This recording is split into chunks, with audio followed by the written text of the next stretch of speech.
Olá a todos! Estamos aqui hoje para a nossa roda de discussão. Essa roda de discussão é uma parceria entre o time do Centro de Eletrofisiologia e Neuroaudiologia Avançada, o SENA, e a Clínica Alvire, a Clínica de Campinas, relacionada à audição e equilíbrio. Nós estamos aqui reunidas porque essa semana a Sociedade Brasileira de Otorrinolaringologia está voltada toda a sua atuação para a Semana da Tontura. É o terceiro ano em que é desenvolvida essa campanha e nesse ano o tema da campanha é Conheça os cristais do seu labirinto, que é para trazer para a população o conhecimento a respeito das patologias do labirinto. Então, para isso, nós temos 4 pessoas fazendo parte dessa nossa roda de discussão. Vou começar com a primeira participante, que é a doutora Daniela Capra. Ela é doutoranda em neurociência pelo Instituto Nacional de Neurociência Translacional, mestre em otorrinolaringologia pela Universidade Federal do Rio de Janeiro, médica especialista em otorrinolaringologia e também membro da Associação Brasileira de Otorrino, coordenadora do Núcleo de Otorrinolaringologia e Audição do projeto Zika e das doenças infecciosas neonatais do Instituto Estadual do Cérebro, Paulo Niemeyer. Chefe do setor de otorrino do Centro de Tratamento de Anomalias Craniofaciais do Rio de Janeiro e sócia fundadora do SENA. Bom, agora eu vou me apresentar. Eu sou Milene Sanfins, faço meu fellowship, pós-doutorado pela Universidade Médica de Varsóvia e também pelo World Hearing Center. Meu doutorado eu fiz parte aqui no Brasil, pela Unicamp, pela Faculdade de Ciências Médicas, e parte eu fiz na Universidade de Ferrara. Também sou fonoaudióloga, especialista em audiologia pelo Conselho Federal de Fonoaudiologia, e fiz o meu mestrado pela Faculdade de Medicina da Universidade de São Paulo.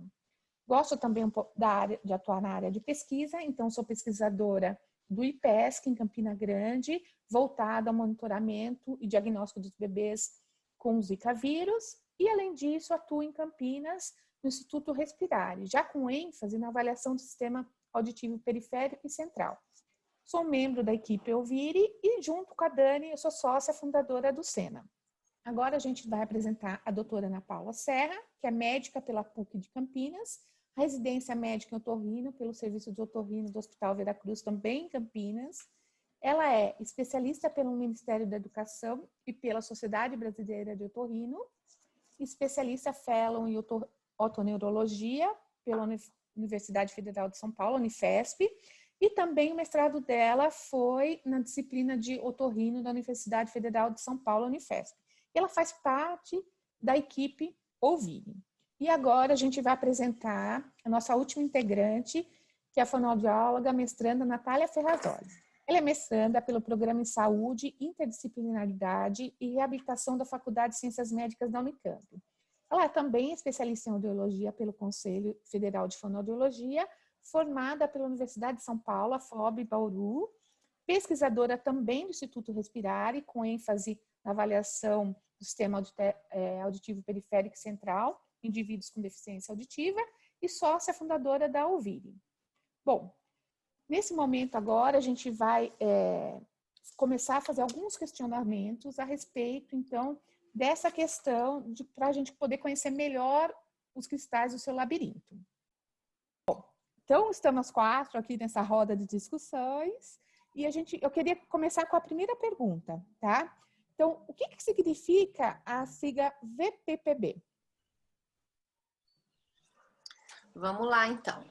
A sigla, ela é uma autoexplicação até do que é a doença.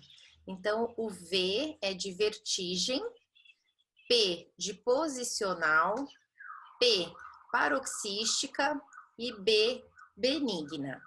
Então, ela resume um pouco da doença. Então, vertigem, que é a sensação que o paciente tem, que é um tipo de tontura, uma sensação de rodar.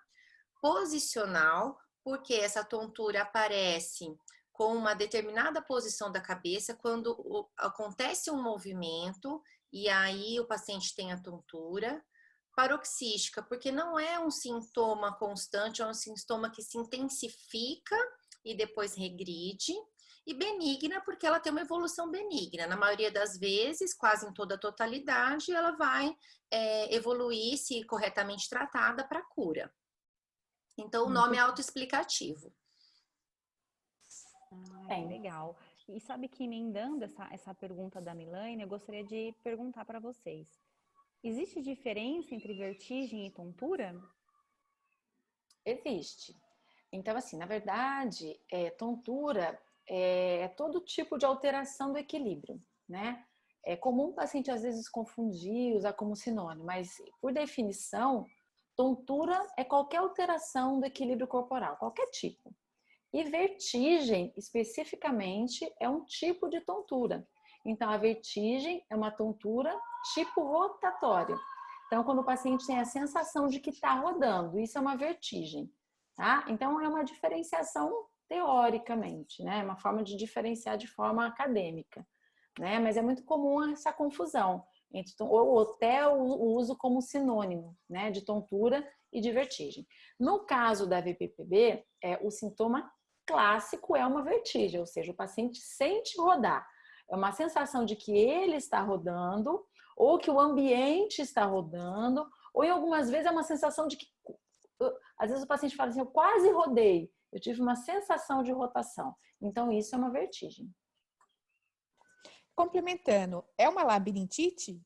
É uma doença do labirinto? O termo labirintite até já foi abordado na campanha anterior, né, que foi Pare de Falar Labirintite. A labirintite, ela é um termo para um tipo de doença do labirinto. Então, o labirinto, ele se manifesta quando existe algum problema, principalmente com tonturas, que pode ser vertigem, pode ser tontura tipo zonzeira, desequilíbrio.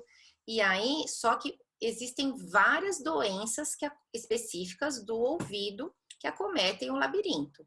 Então, a labirintite, ela é especificamente uma infecção do ouvido. Então, até que é uma doença que não é muito comum no nosso dia a dia. Agora, a VPPB é uma das doenças que acometem o labirinto. Então, existe essa diferença. A gente não é para usar labirintite como sinônimo de tontura, né? Então, você tem uma tontura que ela pode ter origem no labirinto, mas existem tonturas também que não estão relacionadas com problemas do labirinto, que pode ser problemas em outras estruturas do corpo, cerebrais, até um problema de uma perna, enfim, alguma coisa osteomuscular pode levar a um desequilíbrio e não ser um problema especificamente do labirinto. Então, labirintite não deve ser usado como sinônimo de tontura. E Ana, você falou do labirinto, né? Onde que fica o labirinto e como é que ele funciona? Então, o labirinto, ele é uma estrutura da orelha, né?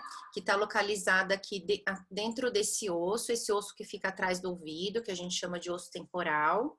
E a orelha ela é dividida em orelha externa, que é essa região do pavilhão, né? A orelha que a gente enxerga aqui externamente a cabeça, uma parte média e uma parte interna. O labirinto, ele corresponde à parte interna da orelha. E ele é constituído por duas regiões, que é a região da cóclea, que é responsável pela audição, e as estruturas relacionadas ao equilíbrio, que no caso são 5 estruturas. Essas argolas que vocês veem na figura da esquerda, que são os canais semicirculares, e 2 estruturas mais globosas, que são o utrículo e o sáculo. Então, ele é uma estrutura bem pequena, bem protegida dentro desse osso que fica aqui atrás do ouvido. Muito bem. E eu queria saber se é uma doença perigosa. Olha, a VPPB, como o próprio nome diz, é uma doença benigna, mas isso não quer dizer que ela seja totalmente isenta de complicações. É lógico que ela é uma doença que é tratável, clinicamente tratável, mas às vezes ela pode causar algumas comorbidades. Por exemplo, não é incomum o paciente numa crise de VPPB cair, perder o equilíbrio e cair no chão, bater a cabeça. Então, ela é uma doença que, eventualmente, ela pode levar a algum comprometimento mais sério.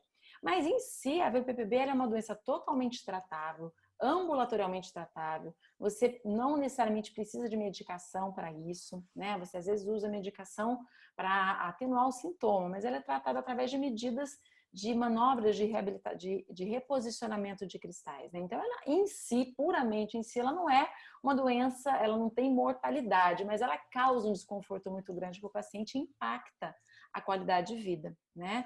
Além do que ela pode levar a quedas, isso principalmente nos idosos, né? Então, é uma população mais suscetível à queda por si só. Quando eles são acometidos por uma VPPB, isso aumenta o risco, né? Então, você aumenta o risco de traumatismo crânioencefálico. Então, nesse sentido, ela tem que ser vista com mais cuidado. Mas, em si, é uma doença benigna, totalmente tratável, com resultados muito bons, né? Após o tratamento. E pensando nisso, por que ela é uma doença importante? Então, ela é importante de ser lembrada porque ela é a principal causa a principal doença do labirinto. Entre as causas que nós chamamos de periféricas, né, que são exclusivas do labirinto, levando à tontura, ela é a causa mais prevalente. Então, ela é importante porque ela deve ser lembrada, ela deve ser diagnosticada e ela deve ser tratada. E esse ciclo, né, leva o paciente a uma melhora importante. Como a Dani falou anteriormente, o risco da queda, levando a uma fratura, uma imobilização de um paciente idoso, enfim, como é uma doença prevalente, mas e benigna em relação ao tratamento, mas ela não é isenta de riscos, né, para a saúde. Então, ela pode trazer um problema secundário. Então, é importante a gente sempre lembrar dessa doença e tentar diagnosticar e tratar o paciente mais rapidamente possível. Muito bem. Agora, pegando um pouco o tema, né, da campanha desse ano, que é Conheça os Cristais do Seu Labirinto, a minha pergunta é, por que é chamada de doença dos cristais? Tá, deixa eu mostrar aqui para vocês. Porque assim, dentro do sistema vestibular, né, do labirinto posterior, eu tenho duas regiões onde ocorrem a presença de cristalzinhos, como esses aí da foto, né?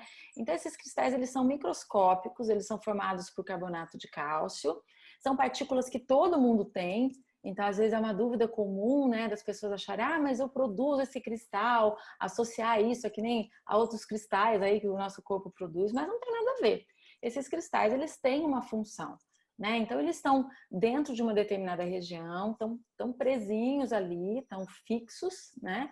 E tem uma função, né? Então, eles têm uma função importante na hora que o nosso corpo percebe os movimentos de aceleração linear, que a gente chama. O que é isso? É quando eu vou para frente, quando eu vou para trás, quando eu subo, quando eu desço. Então, esses cristais, ele exerce uma maior sensibilidade a esses movimentos. Então, eles são super importantes.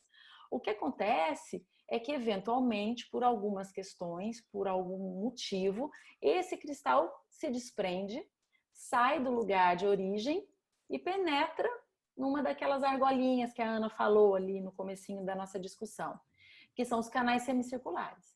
E aí é que começam a aparecer os sintomas. Então, por isso que eles são chamados que conheça os cristais do seu labirinto, porque todo mundo tem. E essa foto é uma foto de microscopia super ampliada, mas para vocês verem que eles existem e que essa doença é causada por isso. Ele se desprende e penetra no interior de um canal semicircular, qualquer um deles, né? Nós temos 3. Então, teoricamente, esses cristalzinhos, eles podem entrar num desses canais, né? Eu vou mostrar aqui para vocês, ó, tem um protótipo aqui dos canais. Então, a gente tá vendo, não sei se vocês conseguem ver aqui umas bolinhas. Então, o local original dessas bolinhas é ficar dentro dessa estrutura aqui mais redondinha, que é chamada de utrículo.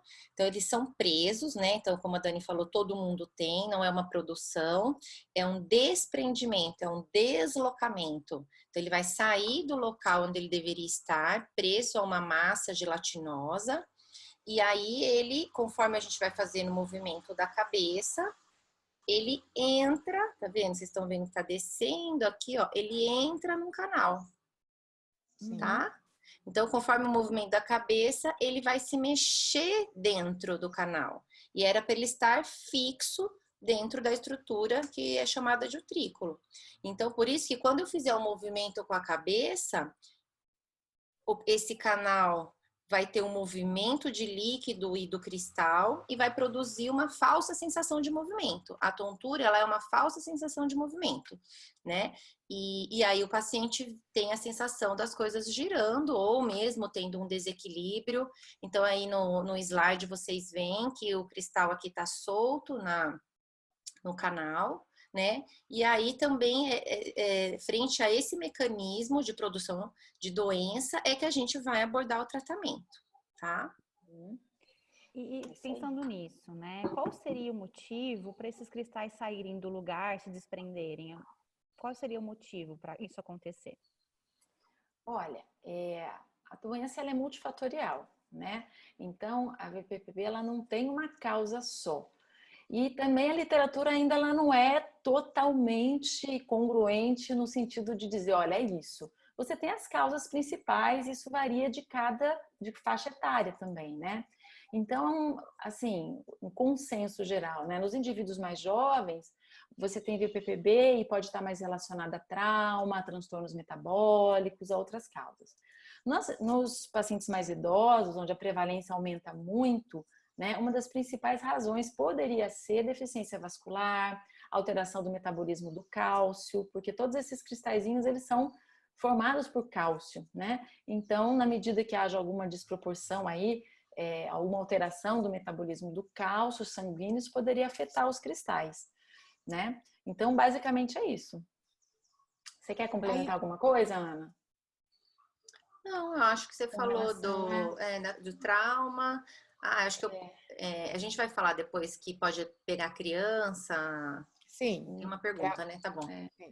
O que eu vejo às vezes é que você tem uma lista e tem paciente que você não identifica absolutamente nada. Tem paciente que você questiona, os exames estão ótimos, não tem absolutamente nada e ele teve uma crise. Né? Perfeito. Deixa eu fazer uma pergunta para vocês que eu acho que é bem interessante para todo mundo que está querendo saber um pouco mais sobre essa questão. Como que a gente vai saber se a tontura ou a vertigem que a pessoa tem, se pode ser uma VPPB?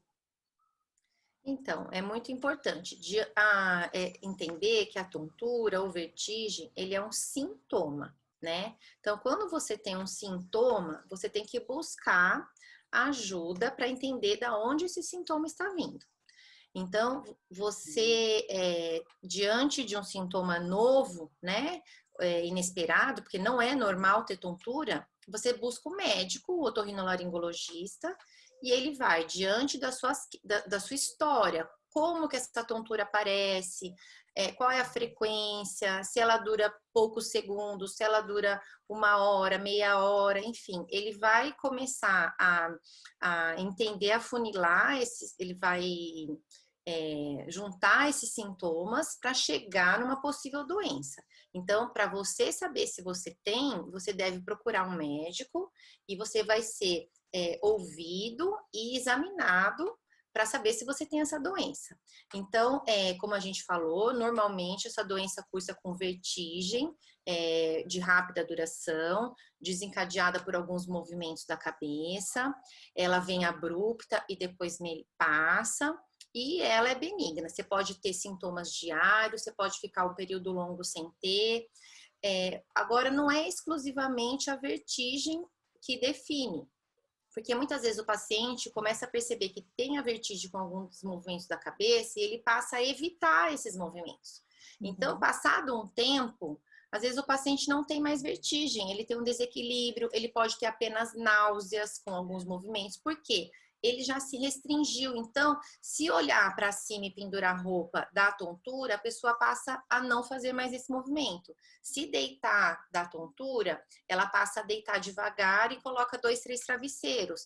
Então, às vezes, ela tem um passado de vertigem e um presente menos intenso. Então, o médico, para qualquer tontura, ele deve suspeitar, mesmo que não seja uma tontura típica, vertigem, como a gente falou aqui várias vezes. Então, vai depender do exame.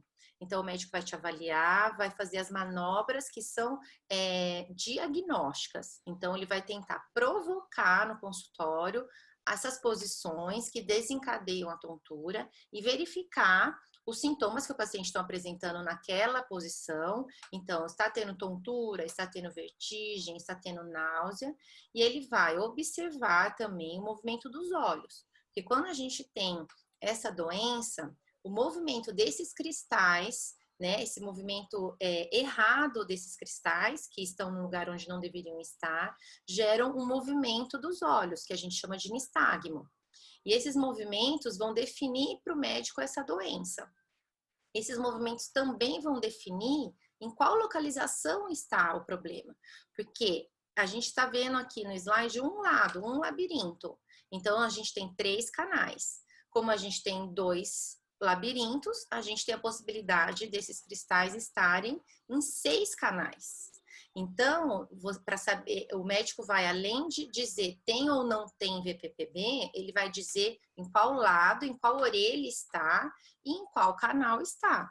Então, esse exame médico é de extrema importância. A gente pode achar que está de acordo com os sintomas, mas é o exame físico, é o exame do paciente que vai definir a presença ou ausência de doença naquele momento em que o paciente está sendo examinado. Deixa eu só aproveitar e fazer mais uma pergunta. Então, o médico responsável por fazer o diagnóstico é o otorrinolaringologista, é isso? Isso. É o otorrinolaringologista. Pensando no que vocês já falaram, muitas pessoas, quando sentem essa questão da vertigem, elas correm para um atendimento mais de pronto atendimento mesmo. E aí, como fazer nesses casos? Geralmente, quando isso acontece, é um quadro, principalmente se a pessoa nunca teve, né, que às vezes é um primeiro quadro de VPPB e pega a pessoa totalmente desprevenida e às vezes pode ser também acometido com outros sintomas que além da vertigem, né? Então, náuseas e vômitos, sudorese, aquela sensação horrorosa de quem tem uma crise vertiginosa, aí o paciente acaba indo para uma emergência, né? E é difícil, às vezes, você vai ter que contar com um profissional otorrinolaringologista que possa fazer o atendimento, né? Muitas Sim. vezes isso não acontece, então, nesses casos, o paciente ele tem que ser atendido da melhor forma possível, sintomas tratados e ser encaminhado para uma avaliação específica de um otorrino para poder ser feito o diagnóstico e também tratado e ser avaliado se existe algum outro fator que possa estar contribuindo, possa estar sendo um cofator na gênese, na criação, né, no aparecimento da vertigem na VPPB, né? Então, por isso que é um diagnóstico, né? Então, às vezes, a VPPB pode ser a pontinha aí de um iceberg, né? Então, pode ser uma manifestação de uma outra situação mais sistêmica, né? Então, por isso que a avaliação médica é super importante nessa área, né? E já foi dito que às vezes é mais comum nos idosos essa doença, mas pensando nisso, ela pode aparecer em qualquer idade? Qualquer faixa etária pode ter a VPPB? Pode, desde crianças, adolescentes, adultos jovens e os idosos. Nos idosos, ela é mais prevalente. Por quê? Tanto pelas doenças que o idoso já pode ter associadas, que ajudam no desprendimento desses cristais, então, como a hipertensão arterial, o aumento de colesterol e triglicérides, o diabetes, o próprio envelhecimento, que pode alterar a vascularização das estruturas do labirinto, algum trauma, alguma queda. Então, assim, os idosos são mais propensos, mas crianças também podem ter, com menos frequência. Porque outras doenças também que atingem a faixa etária mais jovem podem também contribuir, como a enxaqueca, doenças da tireoide, né? E as crianças também que frequentam algum trauma cefálico, por exemplo, crianças que frequentam parquinhos podem de repente fazer um movimento que chacoalha a cabeça. Eu já tive pacientes que tiveram VPPB após ir num parque de diversões, porque tem um movimento mais brusco da cabeça, isso levou ao desprendimento dos cristais. Então, assim, é menos frequente, mas é possível em qualquer faixa etária.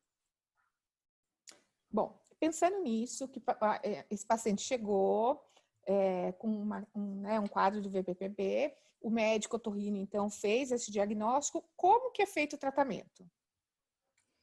Bom, então, como a Ana já falou, são 3 canais semicirculares de cada lado. Então, é super importante identificar qual canal está acometido, né? Então, qual canal tem o cristal e em qual posição o cristal está. Então, se você observar nessa figurinha que está aqui na tela, eu posso ter o cristal solto ali no canal, né? Em vermelho ali você consegue ver. E eu posso ter cristal preso ali numa estrutura do labirinto, onde ele está mais agarradinho, né?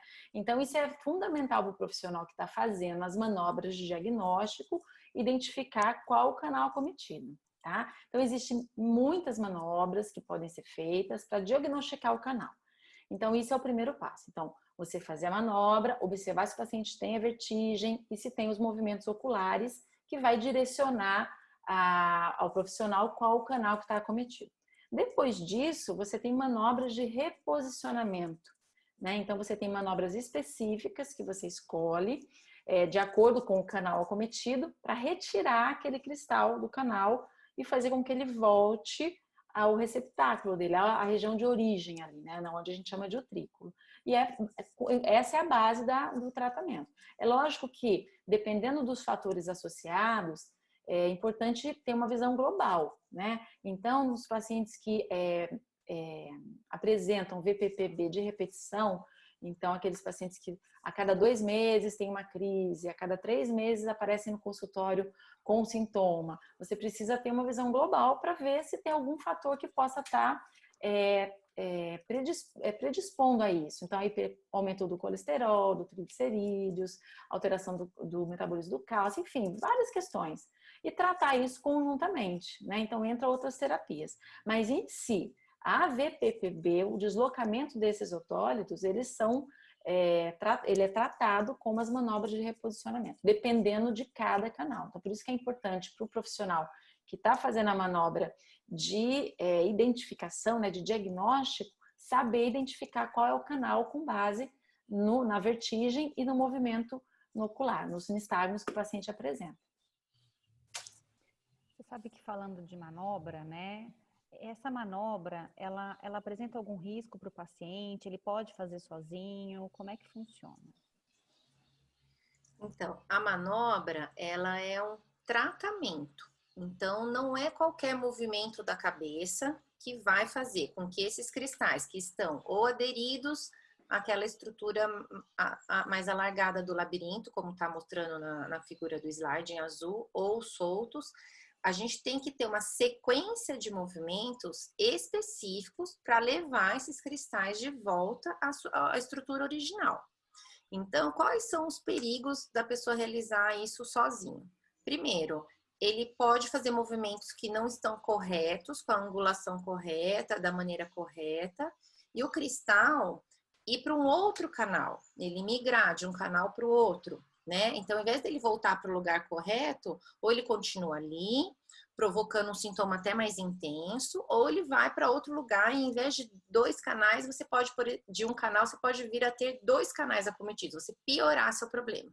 Outra coisa, essa sequência, ela envolve alguns movimentos do pescoço e da cabeça. Então, se a pessoa fizer esse movimento de uma maneira errada, ela pode ter alguma lesão no pescoço, né? Então, o profissional, ele está habilitado, ele está treinado a fazer. Então, você tem uma sequência, você tem um tempo correto, você tem uma posição exata, né? E você tem que tomar todos os cuidados com a coluna e com a cabeça do paciente, e até mesmo dele sofrer uma queda. Porque se ele deita e tem tontura, ele pode até cair do lugar onde ele está. Então, se ele for tentar fazer sozinho, ele pode se machucar.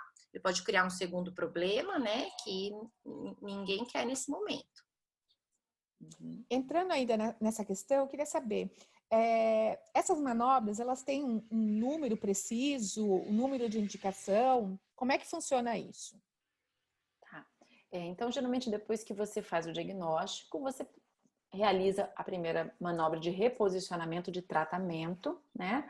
E o paciente costuma já ter uma boa resposta, já numa primeira manobra, mas isso não é uma regra, né? Então, você pode ter pacientes que precisem de uma reavaliação, de uma repetição de manobra, né? Então, isso vai depender muito da idade do paciente, se ele é mais idoso. Algumas restrições de movimentação às vezes atrapalham um pouco, né? Então, às vezes, o paciente com muito peso ou o paciente com alguma movimentação cervical limitada, você tem que fazer a manobra com mais cuidado. Então, isso tudo influencia.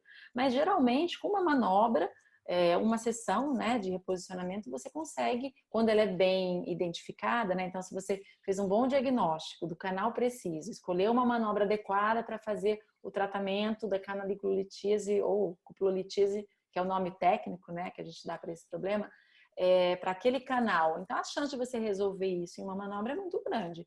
Mas isso não exclui a necessidade de repetir uma vez ou duas a manobra para finalizar o tratamento. De uma maneira geral, mesmo realizando uma manobra só, o paciente tem que retornar para a gente reavaliar se aquilo foi suficiente ou não. Ele vai ter já uma percepção de melhora muito grande na primeira manobra, que pode, para os mais sortudos, ser de 100%, ou pelo menos 80%, e aí a necessidade de mais manobras vai depender dessa avaliação médica. Existem casos também que esse tratamento é mais difícil, e aí são necessárias várias manobras e às vezes uma outra intervenção, como o uso de medicamentos, como o uso de a reabilitação vestibular. Então, isso não é a regra, é a exceção. São poucos casos que não melhoram efetivamente com a manobra. Mas, às vezes, a gente precisa lançar a mão de acordo com o histórico do paciente, as doenças associadas, de medicamentos e, às vezes, até de uma intervenção por meio da reabilitação vestibular, que é um outro tratamento que às vezes a gente precisa usar para melhora completa dos sintomas. Falando nisso, você tocou num ponto importante, a questão da reavaliação. Porque às vezes o paciente ele melhora bastante e ele julga que os sintomas desapareceram. Só que ele já está com toda aquela limitação do movimento, ele já sabe quais são os movimentos que ele executa que inicia a tontura, então ele julga que, nossa, eu melhorei 100%, mas às vezes não é a realidade, então a gente não sabe mensurar quantos cristais tem naquele canal, o tamanho do cristal, se todos foram removidos. Então é sempre importante orientar o paciente que mesmo ele estando bem, mesmo ele tendo melhorado, nossa, eu melhorei 100%, a manobra ela tem que ser refeita, porque às vezes quando você coloca o paciente na posição de teste, ele ainda apresenta algum tipo de nistagmo, ou seja, ele não está 100% curado. Né? Isso gera uma sensação no paciente de estou super bem. E aí, de uma hora para outra, ele está em casa, ele está na rua, totalmente despreparado, ele vai lá e apresenta o sintoma novamente. Tá? A questão da reavaliação para alta total é super importante. Entendeu? E você sabe que é importante, vocês falaram depois da alta, né? Uma vez que o paciente tem alta, né? Que já foi reavaliado e realmente nesse momento foi curado. Ele pode, num segundo momento, apresentar e ter a VPPB de novo? Isso é possível? É possível, sim. Os números não são precisos, mas falam-se que até 50% dos casos pode ter um novo episódio. Então, ele é um episódio limitado, mas não quer dizer que ele não possa se repetir. Então, muitas vezes a gente trata, ele fica curado, sem sintomas, mas o que causou o desprendimento pode voltar a acontecer. Né? Então, se são problemas assim de um diabetes que não está bem controlado, de um problema vascular que às vezes não tem o que fazer, já está sendo tratado. Então, assim, tem coisas que a gente consegue modificar, né? Consegue mudar e aí não ter uma recidiva. Agora, tem doenças que elas por si só oscilam e que elas podem levar a uma nova crise. Então, não é incomum o paciente apresentar mais de uma crise. E o que facilita nesses casos? O paciente já sabe o que é. Então, né, quando o paciente tem uma recidiva, ele rapidamente procura, ele não vai ficar semanas, dias, meses sofrendo daquele sintoma, ele já reconhece, porque é muito característico. Então, ele já recorre ao profissional que o atendeu e a gente consegue novamente tratá-lo, enfim. Então, essa segunda crise, ela é mais rápida, porque o paciente já tem a percepção, já sabe, já teve. Então, ele já recorre novamente e a gente consegue também atendê-lo rápido, enfim, a gente consegue resolver esse problema mais rapidamente, porque já existe um reconhecimento dessa doença por ele mesmo, né? Bom, eu gostaria de agradecer, então, imensamente a doutora Daniela Capra, doutora Ana Paula Serra, doutora Natália Ferrazoli, pela presença aqui nessa roda de discussões. É a nossa primeira roda, com certeza. A gente vai fazer uma segunda com outras perguntas, com outras questões. Essa nossa roda, então, foi com o objetivo de participar, de apoiar, né, a campanha Conheça os Cristais do Seu Labirinto, da Sociedade Brasileira de Otorrinolaringologia. E juntas teremos uma próxima oportunidade aqui de discutir novas questões. Deixo aberto aí para, se vocês se despedirem aí do nosso público, dar um tchau para cada um deles. Doutora Ana Paula. Gostaria de agradecer a oportunidade. Para a gente é muito bom estar aqui falando com o público, né? Que o intuito dessa campanha é levar conhecimento à população e alertar a população sobre os seus sintomas e que, diante de sintomas que não são normais, que ele procure ajuda médica e que vá atrás do seu diagnóstico e do melhor tratamento. A tontura não é igual para todo mundo, né? Existem muitas doenças que podem levar à tontura e cada uma deve ser tratada à sua maneira, à sua melhor maneira. Então, a gente tem que sempre estar alerta para os sintomas que o nosso corpo demonstra. Então, assim, apoiando a Associação Brasileira de Otorrino, a gente trouxe aqui para vocês um bate-papo informal sobre essa doença que é tão importante. Espero ter ajudado. E gostaria de agradecer a vocês, assim, a participação e foi muito legal estar junto com vocês nesse bate-papo. Muito obrigada. Doutora Daniela Capra. Então, eu adorei participar, eu acho que é uma iniciativa fantástica de conscientização, né? Então, dedicar uma semana a falar de um tema de uma forma acessível para todo mundo, eu acho fantástico. Então, eu tenho mesmo que parabenizar a Associação Brasileira de Otorrino por essa iniciativa, participar, colaborar de alguma maneira, né? Então, a tontura a gente sabe que é um sintoma muito prevalente.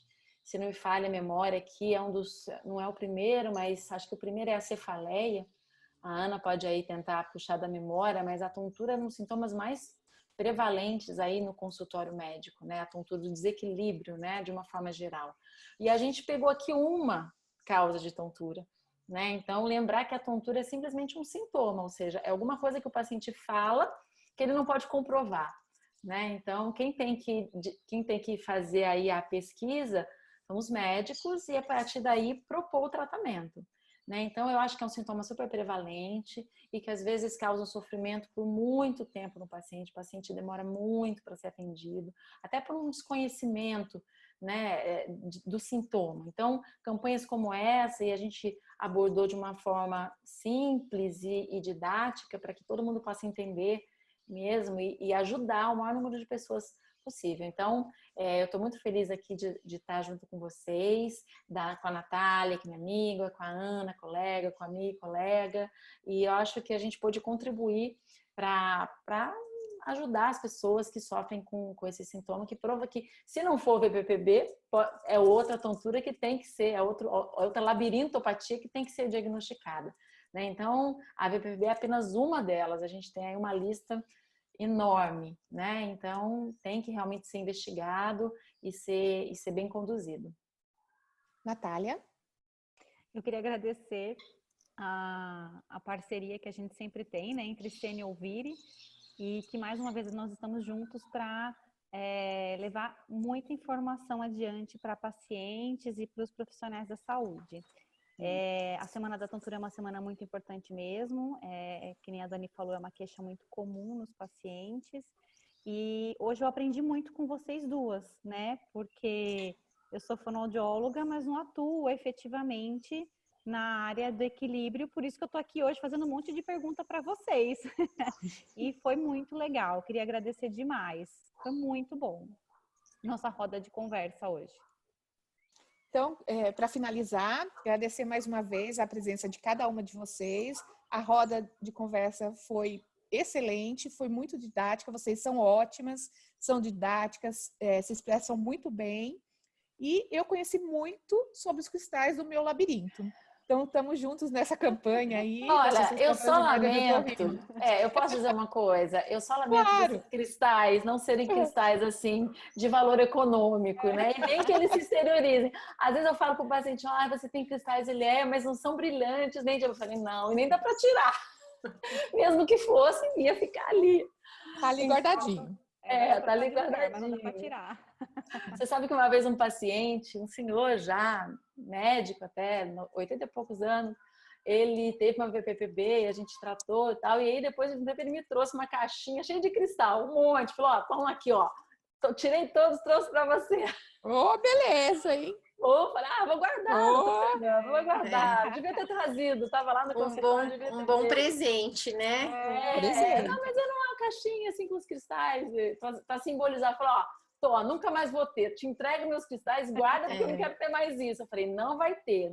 E realmente nunca mais ele teve, tá bem, tá ótimo. Mas olha, foi muito legal, viu? Gostei. E o que eu peço agora para as pessoas que estão assistindo nossa informação, nossa roda de discussão, escrevam aqui embaixo, deixem informações dos próximos assuntos que vocês gostariam de discutir com as doutoras Ana Paula, a doutora Daniela, que a gente propõe aqui para elas uma nova rodada de discussões, tá bom? Um abraço, até logo, pessoal. Tchau, obrigada.